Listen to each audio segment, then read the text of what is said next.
Olá, criaturas escultóricas, eu sou Ricardo Junqueira e estou aqui na Claytrix para trazer para você, assinante da nossa lista de novidades e curiosidades, o primeiro vídeo exclusivo, que é a entrevista com o advogado Bernardo Grossi, que é especializado em direito autoral, que vai conversar comigo para poder tentar esclarecer algumas dúvidas de vocês com relação a esse processo. O que é que eu tenho que fazer para proteger a minha criação?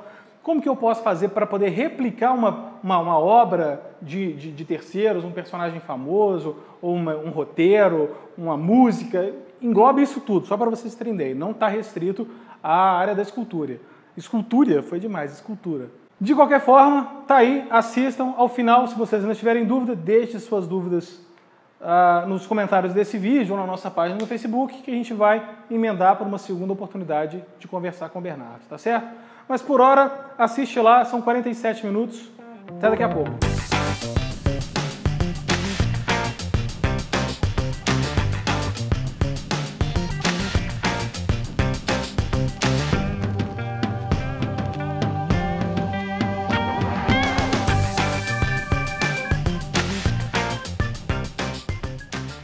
Olá pessoas, então finalmente estamos aqui para conversar com o advogado sobre as questões de direito autoral.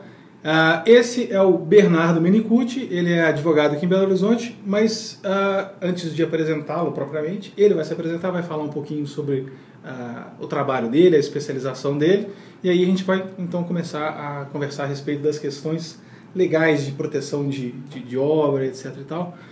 Bernardo, primeiro, obrigado mais uma vez por você me receber aqui. Essa é a segunda vez que a gente grava isso. A primeira vez o áudio ficou todo escangalhado e eu tive que voltar aqui para perturbar o Bernardo de novo. Bernardo, fala um pouquinho para a gente sobre o seu background aí na área jurídica, da sua especialização. Como é que é? Como você disse, eu sou advogado, tenho um escritório que trabalha nessa área aqui em Belo Horizonte.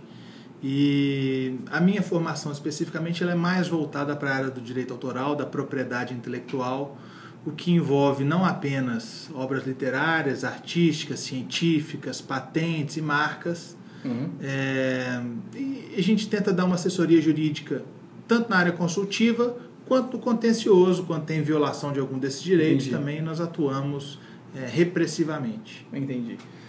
Além disso, antes disso, eu gostaria de te agradecer pelo convite, pela oportunidade de falar sobre esse assunto, que é muito importante. É um tema que poucas pessoas conhecem. Exato. Quem conhece confunde todos esses institutos do direito autoral, da patente, da marca e do desenho, enfim. E é sempre bom ter a oportunidade de esclarecer um pouco. Lembrando, pessoal, aqui que o que a gente vai conversar aqui hoje extrapola a questão do direito autoral, do direito de marca, de imagem, seja lá do que for, do mundo da escultura. O que o Bernardo vai falar aqui hoje, o que a gente vai discutir, é aplicável a toda obra intelectual, seja uma escultura, uma ilustração, uma obra plástica, o que for. Tudo que for criação sua cai dentro desse contexto que a gente vai conversar aqui hoje, tá certo?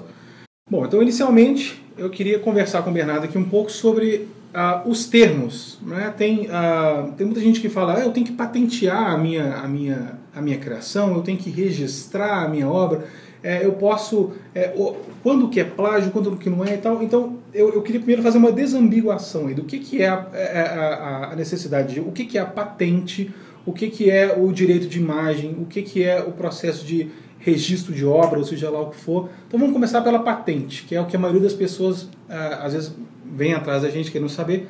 O que é a patente? Quando que é necessário a patente? Essa é uma questão muito importante.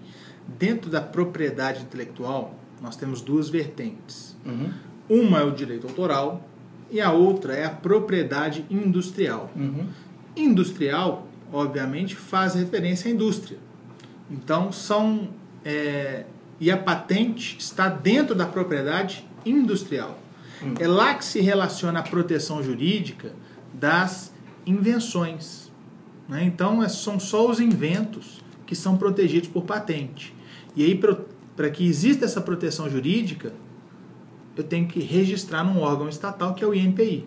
Né? E tem todo um procedimento administrativo para se registrar, e só se existe algum direito sobre a invenção depois que ele está patenteado. É um procedimento demorado. Né? Em oposição a isso, as outras criações intelectuais, ilustrações, esculturas, obras literárias, artísticas e científicas de um modo geral, elas são protegidas pela vertente do direito autoral. Entendi. E aí, ao lado da patente ainda tem as marcas, né, que são criações também industriais, mas há uma separação muito grande entre essas duas vertentes. Tem leis próprias para cada um deles, requisitos diferentes para cada um deles, então você nunca pode patentear algo que é protegido pelo direito autoral e nem pretender a proteção autoral para algo que deveria ser protegido pela propriedade industrial. Entendi. Então, no caso de alguém criar um personagem, ou seja, lá o que for, ele não vai patentear esse personagem, é isso? Não, ele não vai patentear. Ele vai só fazer uma proteção do direito da concepção desse personagem. Ele criou um personagem, ou criou um roteiro, criou uma história, desde que devidamente externada, né, registrado, ele vai ter essa proteção. Ela nem é necessário providenciar registro dessa obra. A proteção do direito autoral, ela incide a partir do momento da criação. Então, Entendi. Não há que se falar a rigor em registro de qualquer obra pelo direito autoral. Você pode até fazê-lo, mas ele ele não te garante direito adicional, Entendi. Não é requisito para nada. Entendi. Tá, então, com essa diferença entre o direito autoral e a patente, como é que faz? No geral, eu vejo muito pela internet as pessoas criando réplicas. Não é criando réplicas, mas, por exemplo, fazendo uma peça, uma obra dele ali com base num personagem de terceiro. Tá, com um personagem que é muito comum no meio da escultura, por exemplo, o pessoal fazer, quem gosta de esculpir o Hulk, o Kratos, etc. e tal. Como é que fica a questão para essa pessoa poder comercializar isso? Isso é liberado, é permitido porque é uma interpretação do autor ou não? Isso ainda assim, se caracterizar o personagem, se a pessoa conseguir identificar qual que é o personagem, isso tem algum respaldo legal por conta do detentor desse personagem? Existe uma regra geral e ela é muito clara para solucionar qualquer dúvida. Qualquer utilização da obra intelectual alheia, pertencente a outra pessoa, precisa de uma autorização prévia e expressa. Então, eu só posso reproduzir uma criação intelectual de outra pertencente a outra pessoa, seja essa outra pessoa natural ou pessoa jurídica, se eu tiver uma autorização dela. Essa autorização é feita por meio de licenciamento. Então, a rigor, essas criações que são feitas com base em personagens já existentes, podem configurar violação de direito autoral. Entendi. E aí, então, essa pergunta que agora eu vou te fazer, porque ela tem muito a ver com um mito que eu vejo nos fóruns, na internet, principalmente nos que são voltados para escultura amadora e para artesanato no geral. Existe uma lenda de que se você tiver uma produção pequena, uma produção caseira, propriamente dito, que não tem repercussões, não teria repercussões legais em cima disso. Ou seja, você poderia produzir uma série limitada ali de 30, 50, esse valor varia da fonte na qual você às vezes vai pesquisar esse tipo de coisa, mas tem gente que fala, se você produzir até 50 peças, uma escala pequena, assim, você vender não tem problema nenhum, porque o detentor do direito autoral vai ponderar que aquilo ali vai gerar mais custo do que retorno para ele te correr atrás de você num processo, seja lá o que for. Existe alguma ressalva, algum resguardo em relação a essa quantidade, a essa escala dessa reprodução ou não? Invariavelmente, se você produzia uma e comercializava, você já está sujeito a esse tipo de... Olha, a lei que trata especificamente desse assunto é a Lei 9.610. As exceções, ou seja, as hipóteses em que você pode reproduzir um trabalho alheio sem autorização, estão lá no artigo 46. Se você lê esse artigo, ou lê a lei como um todo, você não vai encontrar nenhum balizador dessa forma. Não tem um quantitativo mínimo, não tem uma circunstância em especial em que essa reprodução possa ser feita. Então, a rigor, a lei de direito autoral brasileira, assim como de todos os países ocidentais, ela veda esse tipo de prática. Qualquer prática, ainda que a reprodução de um único exemplar, vai configurar a violação de direitos do titular, do autor originário. O que essas pessoas podem confundir é o seguinte: o autor não vai ficar sabendo que essa reprodução aconteceu, ou se ele ficar sabendo vai ser uma coisa muito pequena para que ele corra atrás. Uhum. Mas fato é que, do ponto de vista jurídico, ele tem essa prerrogativa. Não existe fundamentação jurídica para que você reproduza em pequena escala de modo lícito, né, de modo legal. E se alguma iniciativa for tomada, com certeza a lei vai ampará-lo e não vai amparar, não vai defender aquele que reproduziu indevidamente a obra. Entendi. Então não existe esse resguardo, né? É o risco que a pessoa muitas vezes acaba correndo de, beleza, vou fazer aqui, vou vender, sei lá, 100 peças aqui, igual a gente vê muito acontecer, principalmente aqui no Brasil, dessas lojinhas, dessas empresas menores que fazem decoração de festa, de criança, etc., eles acabam conseguindo algum artista para produzir uma peça geralmente mal feita, mal acabada, de personagem famoso, personagem de quadrinhos, personagem de TV, de desenho animado, para poder fazer decoração de festa, aqueles bonecos de fibra e tudo mais e tal. Então, você está dizendo então que esse pessoal tá sujeito a ter um processo nas costas caso o detentor desse personagem... O procedimento correto seria procurar o titular de direito sobre aquela criação e obter com ele um licenciamento, que nada mais é do que uma autorização para reproduzir. Né? Você vai pagar para ele ali um percentual do que você lucrar, isso vai ser feito através de um contrato.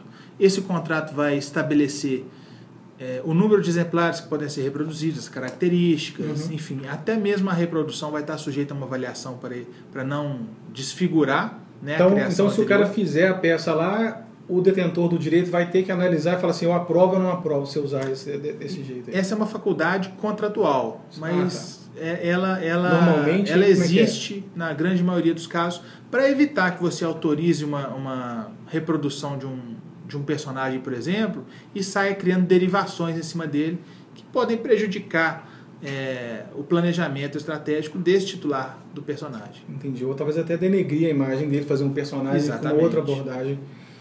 Entendi. E aproveitando esse gancho do licenciamento, como é que são, no geral, as regras para isso? O licenciador ele pode vedar a aplicação que o licenciado está... Por exemplo, eu estou querendo fazer um personagem X para poder colocar uma merendeira. E aí o licenciador ele tem o poder de virar e falar assim, não, você não pode colocar esse merendeiro. Você só pode aplicar nessas condições. Essa é uma questão que a lei deixa para a autonomia das partes negociarem. Então, a reprodução, como nós dissemos, se ela é indevida, é o titular de direito sobre aquela obra que vai poder determinar as hipóteses em que ele autoriza essa reprodução. Entendi. Então ele pode autorizar, por exemplo, para colocar numa merendeira, mas pode não autorizar para você plotar num carro. Entendi. E aí, claro, cada contrato, cada meio em que você quer reproduzir adicionalmente aquela característica, aquela obra, você vai pagar mais por isso, evidentemente. Entendi. E aí, então é tudo dependendo do contrato que você fizer com o licenciador. Exatamente. E cada contrato é diferente. Exatamente. Tá, entendi. Certo. E como que fica no caso, por exemplo, estou na cabeça com esse pessoal aí de decoração de festa, qual que é a diferença entre a pessoa querer reproduzir para ela alugar uma peça, para ela expor uma peça e como é que é para ela poder comercializar isso, para ela fazer réplicas em série e comercializar? Tem alguma diferença na lei ou isso é contratual? Como é que é? A permissão é contratual. Né? Agora, a lei ela atribui penalidades diferentes para quem simplesmente reproduz, vamos dizer assim, no âmbito particular, e para quem reproduz com finalidade de comércio. Então, só para ficar no exemplo da indenização. A indenização pode ser devida para o titular de direitos autorais que teve a sua obra fraudulentamente reproduzida. Essa indenização pode ser circunscrita ao número de peças que foram copiadas, se no âmbito particular, ou se houve finalidade de comércio, essa indenização pode chegar até 3.000 vezes o valor da obra. Que é o valor da obra replicada ou do valor da obra original? Do valor da obra que ele cobraria para fazer o licenciamento. Entendi. Então, não é o valor integral da obra. Entendi. Tá. Então, assim, se a pessoa fizer uma réplica, esculpiu, o cara lá desenhou, fez uma ilustração, ou esculpiu um Hulk, por exemplo. Se ele não vender, se ele resolver dar essas peças, ou trocar em favores, ou em serviços, ou em outros produtos, que não haja transação financeira propriamente dita, isso é caracterizado como...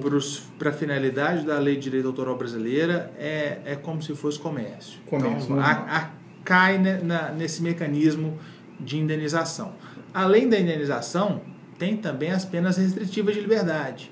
E para quem tenta efetuar o comércio, essas penas são mais altas do que quem não faz.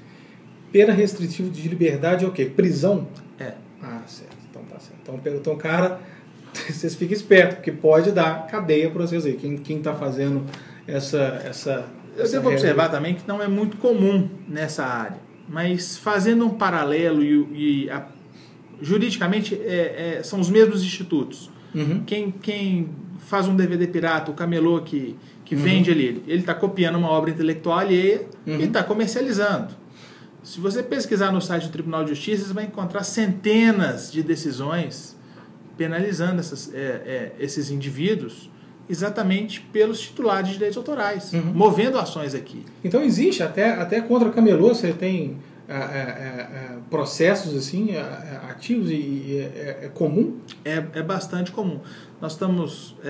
Você pode ver que em final de ano, sempre tem uma matéria que sai assim, Receita Federal apreendeu não sei quantos milhões de CDs, de DVDs, e aí eles filmam a destruição daquilo.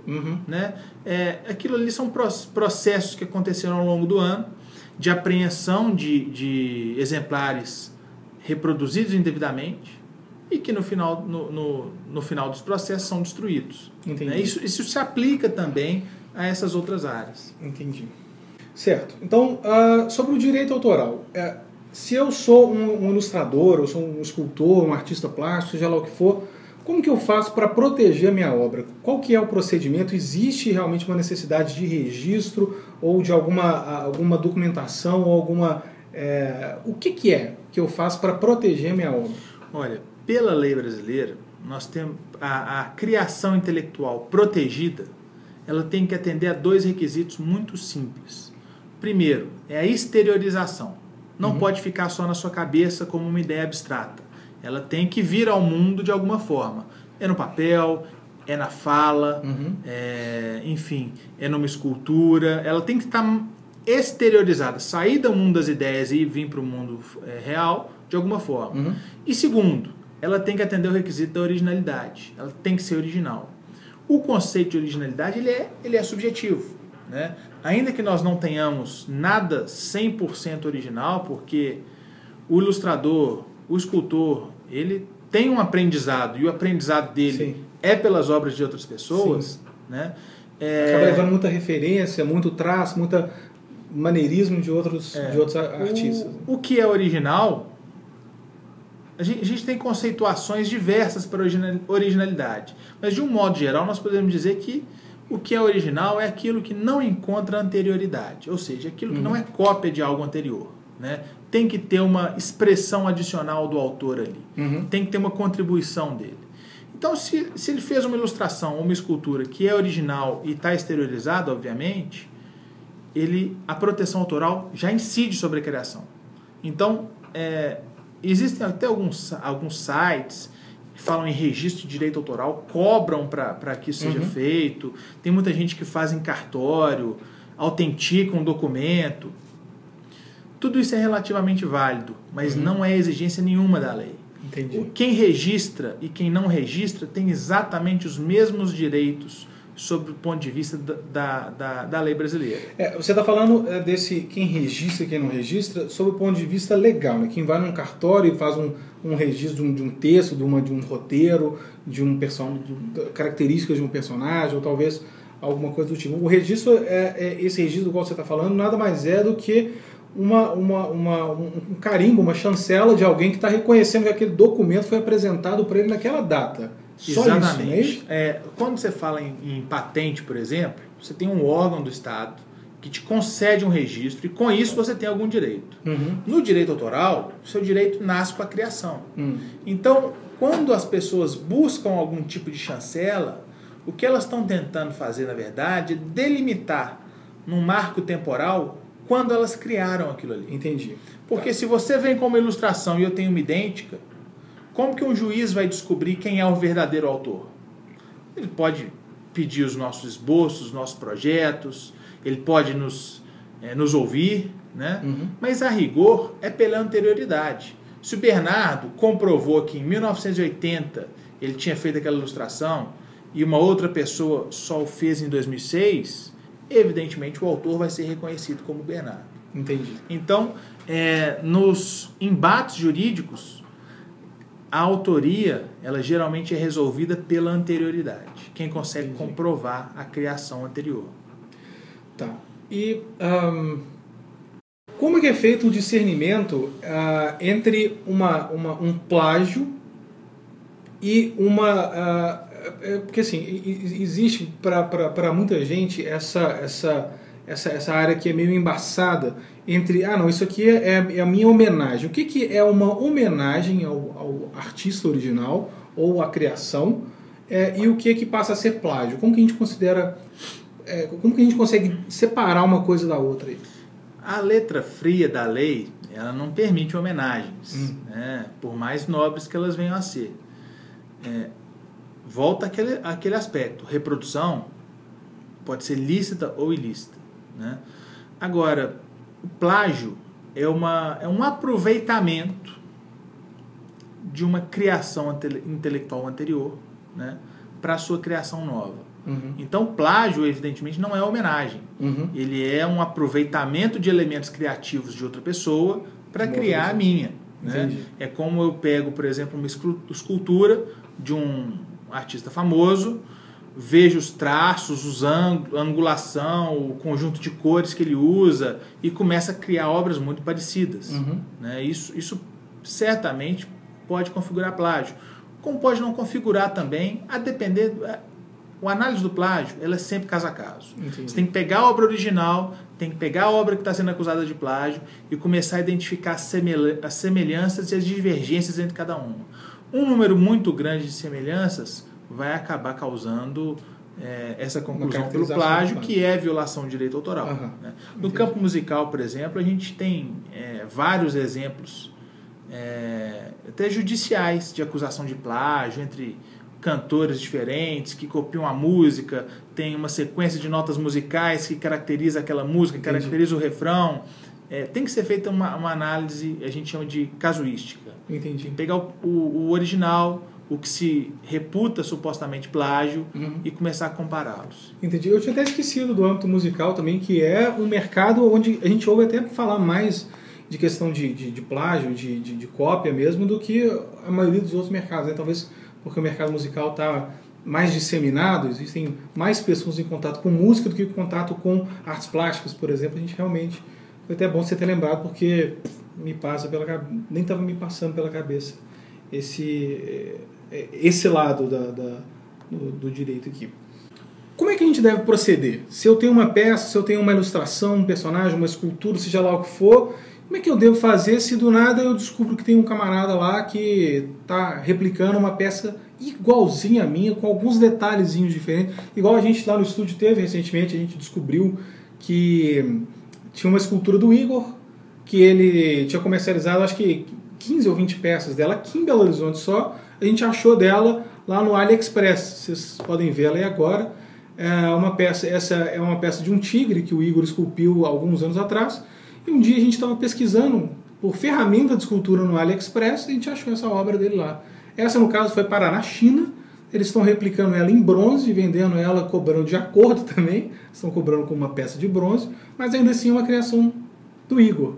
Como é que eu faço? Se, no caso, vamos trazer para o ambiente local, para o Brasil. Como é que eu faço se eu descobrir que um camarada lá do Rio Grande do Sul replicou uma peça minha. Veja bem, a réplica da peça ela é muito mais tranquila do que o plágio, porque o plágio vai exigir essa análise. A réplica ela é muito tranquila, porque você comprova a autoria, você comprova a anterioridade e a lei te assegura fazer a busca e apreensão dessas reproduções indevidas e te assegura o recebimento de uma indenização e você pode mover uma ação penal contra a pessoa que reproduziu e que está comercializando essas obras. Entendi. No caso da China, especificamente, é mais complicado. Porque fora da jurisdição. Mas até a lei autoral chinesa ela é muito mais abrangente e permissiva. Né? Com a entrada da China na OMC, que se espera agora em 2015, é possível que haja Já houve uma alteração da lei chinesa ao longo dos últimos anos, mas é possível que esse panorama comece a mudar a partir de então. Ah, que bom. Isso é uma notícia boa. Por enquanto é uma possibilidade só, sim, né? Tá certo. Tá, e aí como é que fica a questão, então, do que eu posso fazer se alguém...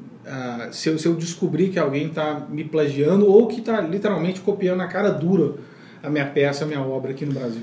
Olha, você pode fazer uma representação numa delegacia, né, de polícia, mas o recomendável para que exista uma solução eficaz é provocar o judiciário. Você provoca o judiciário através de um advogado.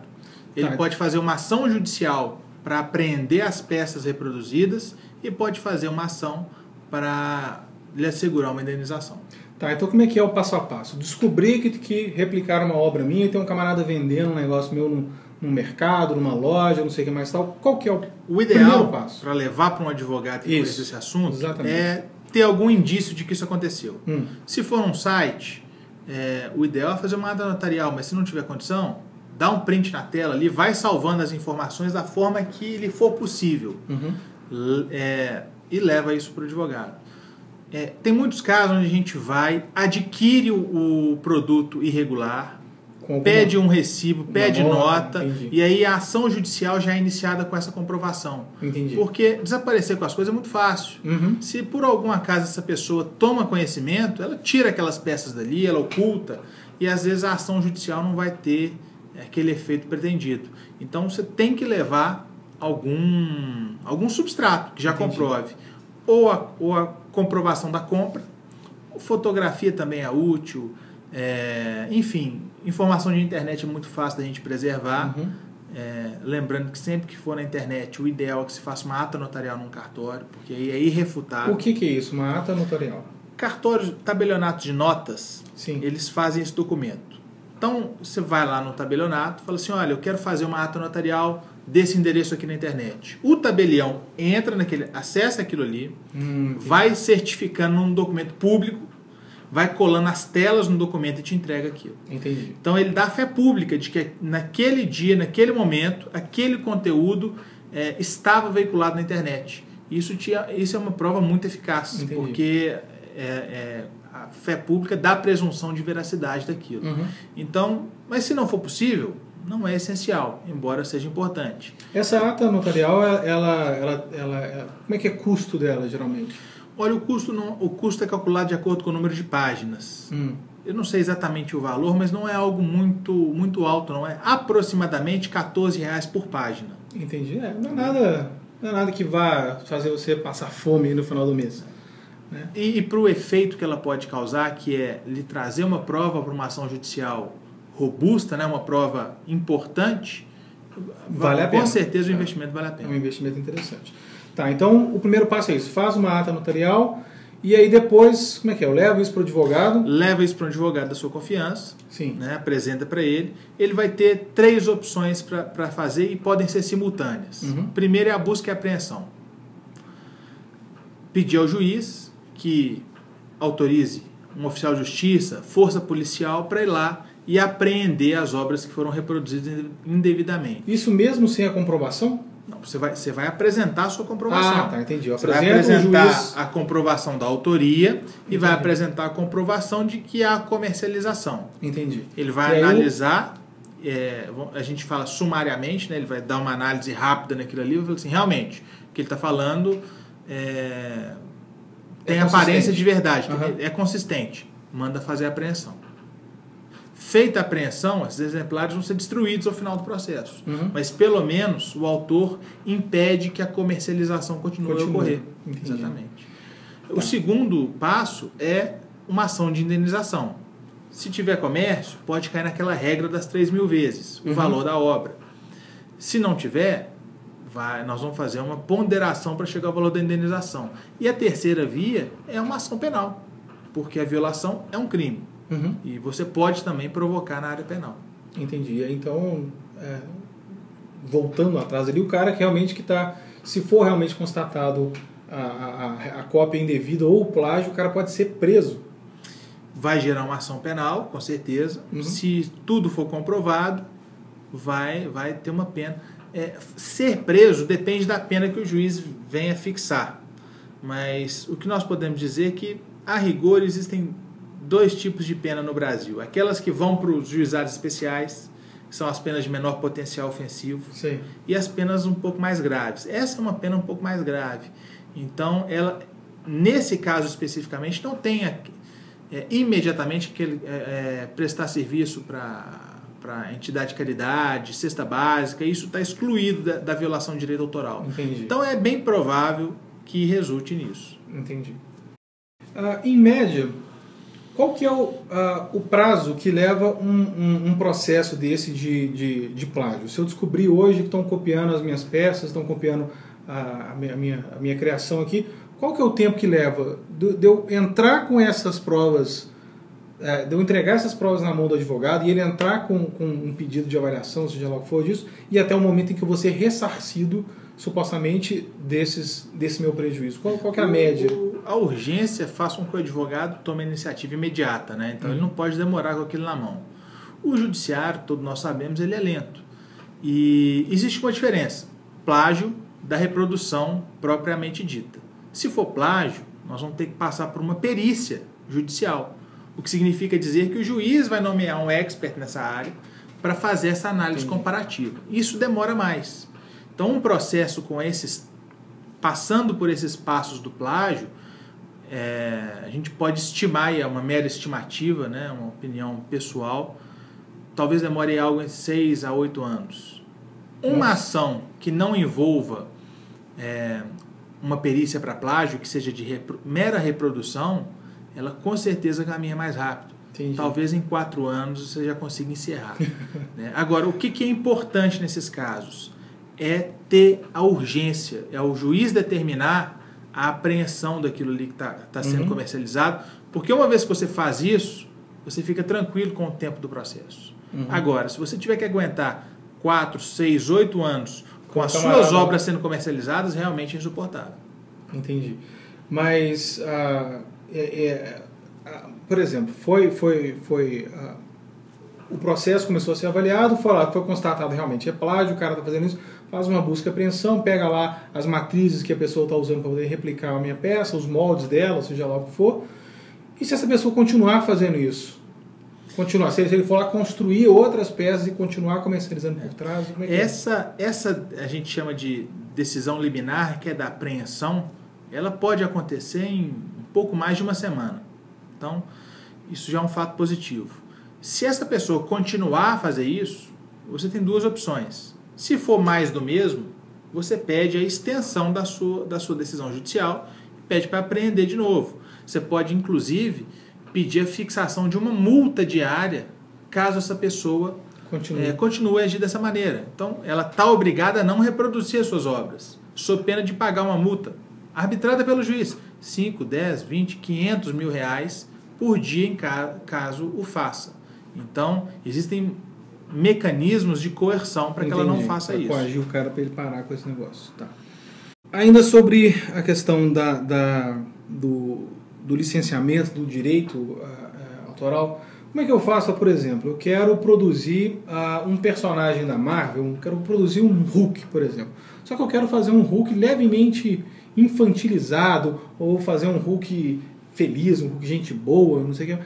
Como é que eu faço na questão legal mesmo, poder conversar com o licenciador para falar assim, olha, eu quero fazer uma versão desse teu personagem aqui. Igual a gente tem lá no estúdio uma peça que o Igor esculpiu por prática, por por hobby mesmo, que ele fez um personagem que é o Yoda, só que ele mudou ele ali para ele parecer o Darth Maul, que é um outro personagem. Tá? Ele está fazendo um mashup de personagens ali. Como é que eu faço para poder conseguir essa licença, para poder alterar o personagem? São derivações, né? São obras derivadas de uma anterior. Você tem que identificar quem é o titular daqueles direitos. Nesses casos específicos, todas essas grandes empresas têm um departamento de licenciamento, né?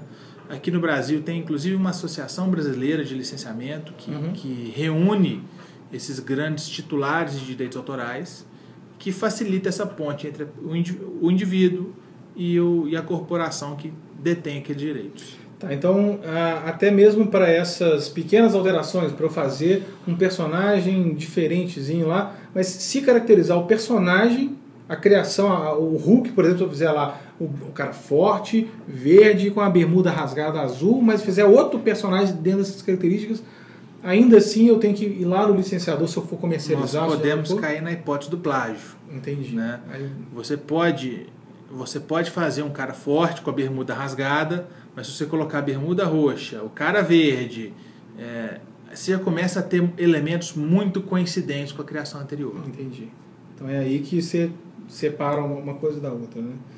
Existe entre aspas, uma regulamentação ou um meio campo assim em relação a valores de licenciamento ou não? Isso quem dita é o licenciador, é o detentor da... A lei, a rigor, não pode entrar nesse meandro de fixar preço. Né? Ela estabelece os direitos. O conteúdo econômico desses direitos é uma análise que as partes vão fazer.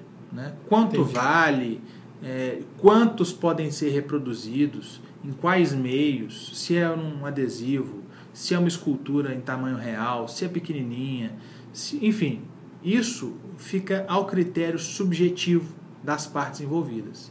Então é realmente o titular do direito que vai estabelecer esse limite. Entendi.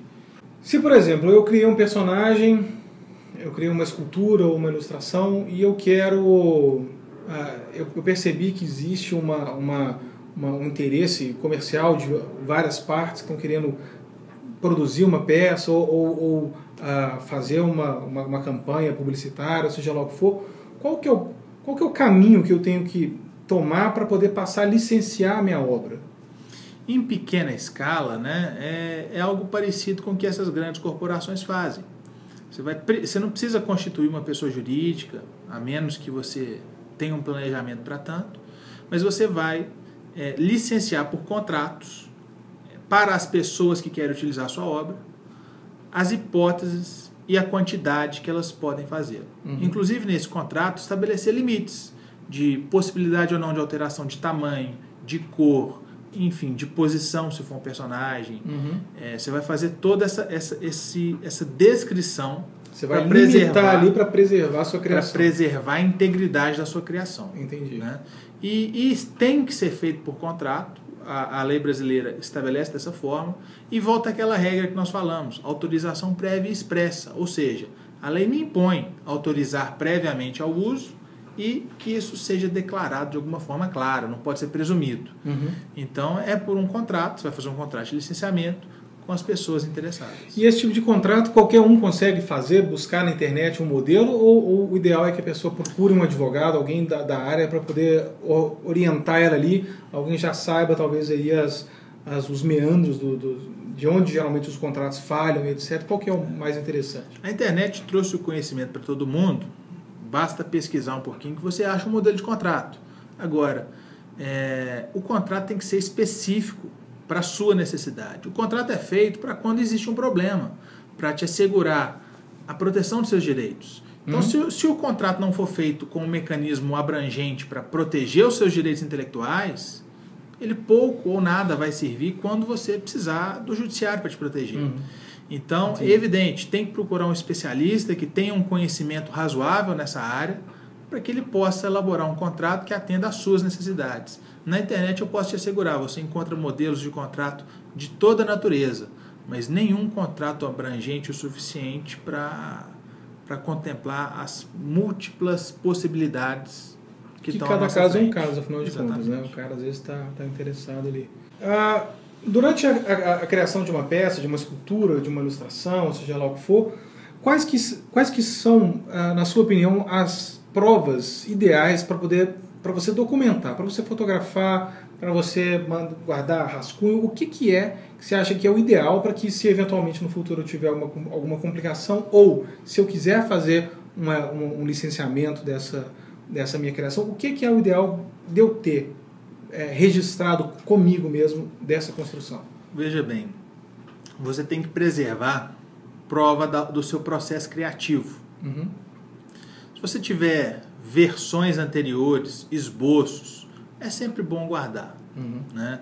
Se você tem registros fotográficos, não precisa ser em um montante muito grande, mas é bom manter em arquivo algo que possa comprovar o seu processo criativo, uhum. né? Como você chegou até aquela determinada obra.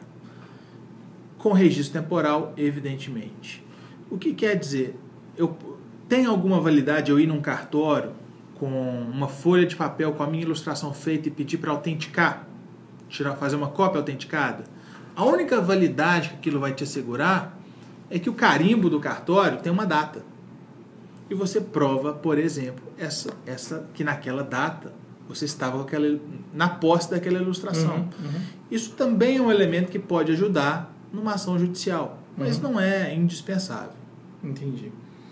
Então, são esses são registros fotográficos, são esses esboços, como você falou, o processo criativo. Então, fica aí já de antemão. Não joga fora o seu esboço, não. Eu sei que ficou ruim o primeiro, sei que ficou péssimo o segundo, até que não saiu bom, mas guarda isso por um tempo.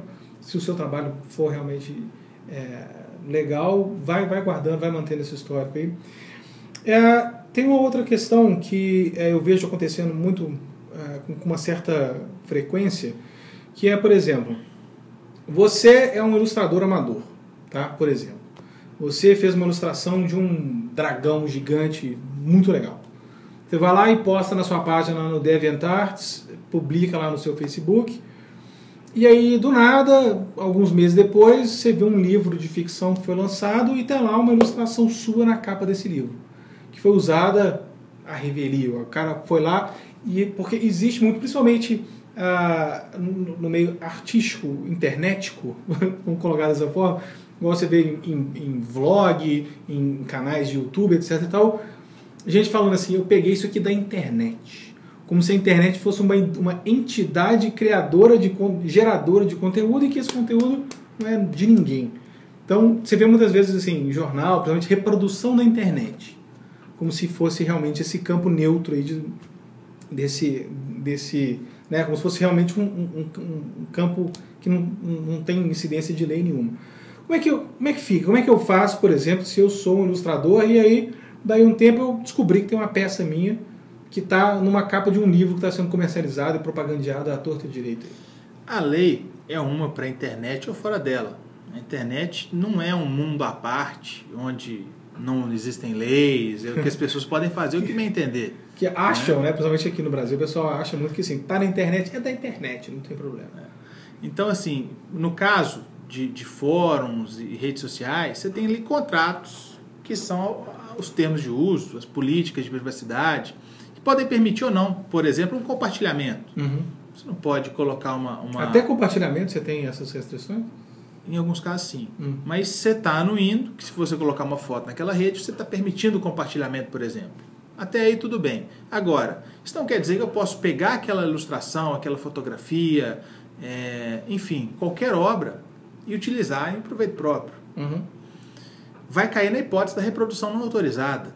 Uhum. E se um livro, por exemplo, para ficar no seu exemplo, se um livro contém a sua ilustração, seja na capa ou dentro dele, você tem a possibilidade assegurada pela lei de fazer essa busca e apreensão. Apreender os exemplares que reproduziram a sua obra, tirá-los de mercado e receber uma indenização em cima daquilo. Entendi. Então, o que muitas vezes acontece é que as pessoas têm essa desinformação de achar, não vai dar nada, não vou mexer num processo contra uma empresa grande dessa, não vai dar nada, porque o advogado deles é mais forte, sei lá, ou alguma coisa assim. Mas então, nesse caso, a lei está pendente, está tendenciosa a proteger e defender o criador da obra mesmo. Ela protege muito o criador da obra. É claro, existem discussões jurídicas, né, sobre as exceções ao direito autoral. No caso de notícia, por exemplo, você pode reproduzir notícia com a informação da fonte, não é violação de direito autoral, mas a lei brasileira ela é muito restritiva e protetiva ao autor. Então ele tem com certeza essa prerrogativa assegurada a ele, né, que é proteger sua criação intelectual da utilização alheia. Entendi. Quando eu tenho uma criação, quando eu fiz uma peça minha, uma escultura, por exemplo, e eu fotografei e coloquei essa foto na internet, se algum site, alguma revista resolve pegar essa foto da minha peça e usar e criar em cima de alguma coisa lá, eu tenho direito sobre essa utilização? Se eu tenho uma peça lá no meu ateliê, no meu estúdio, às vezes, sei lá, vendi uma peça para você, alguém vem fotografa e quer usar isso para ilustrar alguma outra coisa, eu tenho direito sobre isso ou não? Olha, existem esculturas, por exemplo, que estão em locais públicos, sobre as quais você não vai poder reclamar uma restrição. Agora, no seu exemplo, você tem uma criação, está dentro de um ambiente reservado, do seu estúdio, uma pessoa vai, sem a sua autorização, fotografa, você vai ter um problema jurídico. Nós vamos nem falar em direito de imagem, que é um direito da personalidade. Se é da personalidade, é da pessoa natural. Mas você vai ter um problema de violação dos seus direitos autorais. Entendi. Então, se o camarada chegar lá, fizer uma foto de um trabalho meu e publicar na capa do site dele lá, ou na matéria da revista dele, eu posso vir e falar assim, olha, eu não quero que você... A menos que você tenha autorizado a fotografia. Entendi. Aí... Beleza. Então, eu acho que a gente pode encerrar por aqui. Essas foram algumas das perguntas. Eu acabei não citando nomes de quem fez essas perguntas, mas se você fez essa pergunta para a gente em algum lugar, lá ou no Facebook ou na nossa página mesmo, ou talvez até lá no YouTube, você teve a sua pergunta respondida aí. Se ainda ficaram dúvidas, se você ainda tem dúvidas sobre algo específico que a gente não falou, ou se você não entendeu muito bem, deixe seu recado, deixe sua dúvida aqui pra gente, ou aqui na página no YouTube, ou vai na nossa página lá no www.claytrix.com.br, pode ir lá na aba de contato lá, deixa sua dúvida pra gente.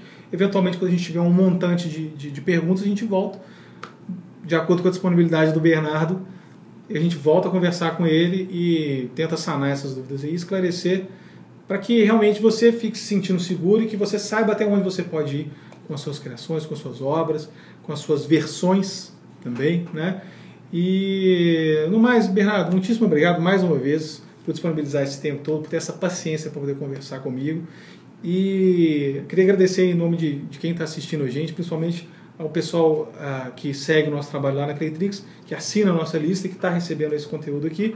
Muito obrigado pela sua paciência e pela sua disponibilidade. Eu é que agradeço. É sempre um prazer enorme falar sobre esse assunto, especialmente para quem quer ouvir, né? Exatamente. E para quem precisa conhecer um pouco mais sobre isso. É um prazer enorme. Aceitei com muito boa vontade o convite. E o que vocês precisarem, você sabe que estou sempre à sua disposição. Obrigado. A gente vai provavelmente abusar de você um pouco mais aí no futuro, vir com algumas perguntas e tentar esclarecer algumas dúvidas aí, não só individuais nossas lá, mas das pessoas que estão em contato com a gente também, porque a gente acaba sendo um facilitador, porque nem todo mundo tem um amigo advogado especializado na área de direito autoral para poder conversar sobre essas coisas, tá? Então tá bom, Bernardo. Muitíssimo obrigado e a gente encerra aqui por hoje.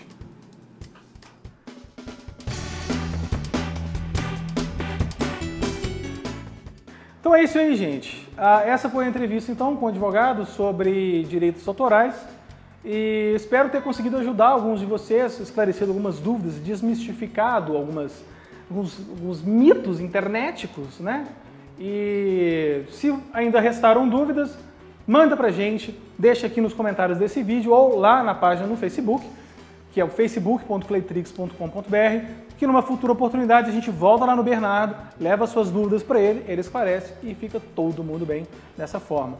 E também, lembrando, se você souber de alguém que possa se beneficiar dessas informações, convide essa pessoa a assinar a lista também. Repasse esse e-mail que você recebeu para essa pessoa. Ou então, compartilhe o vídeo.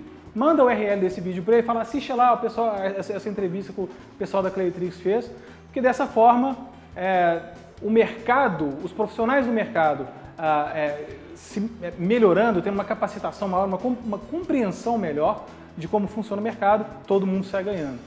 Né? A gente melhora o nível de ética e de profissionalismo do nosso meio. Tá certo? Então, por hora é só. Um grande abraço e até a próxima.